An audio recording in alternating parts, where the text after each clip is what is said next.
Bruce, for starters, just what's it like to be on the floor when Kevin is having one of the nights like he's had today? It's hard not to watch. Man, they were sending three guys over at him. He was still just shooting right over him. Man, that man's insane. He makes everything look easy out there. And what's it like when Kyrie walks in and you see him courtside? Obviously, he can't play, and then he comes with you guys into the locker room. Just what? Yeah, what is that was crazy. I mean, I heard some noise going on, and I turned around and I seen Kai.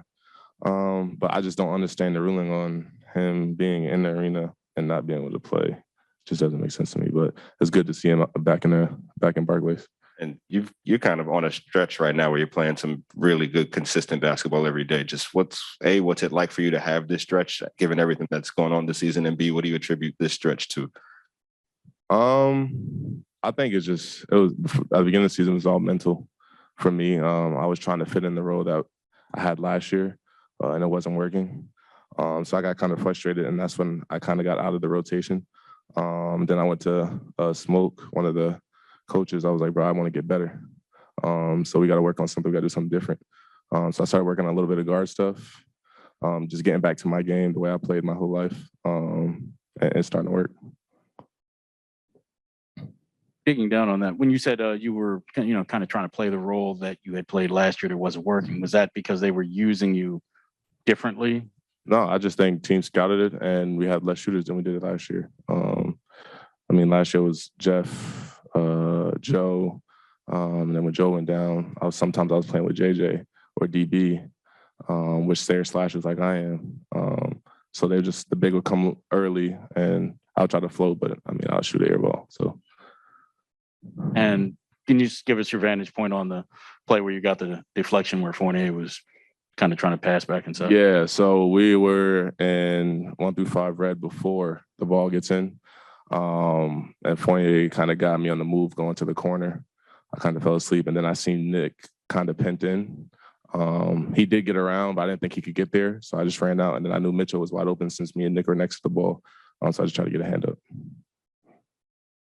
You said you heard the noise and then you saw Kyrie. Yeah. Did you know he was going to be here at some point? Just didn't know when, or were you? No, I didn't know. I didn't know at all. Was it sort of like, oh my God, that's Kyrie? Like, was it that much of a surprise? I knew he can come in and be in the arena, but I didn't know if he was coming or not. Does it happen a lot in games where you hear noise in the stands and you don't know what's going on because it's not something? That's different. Kai's in the building. Yeah, it was just good to see him back in here. One more.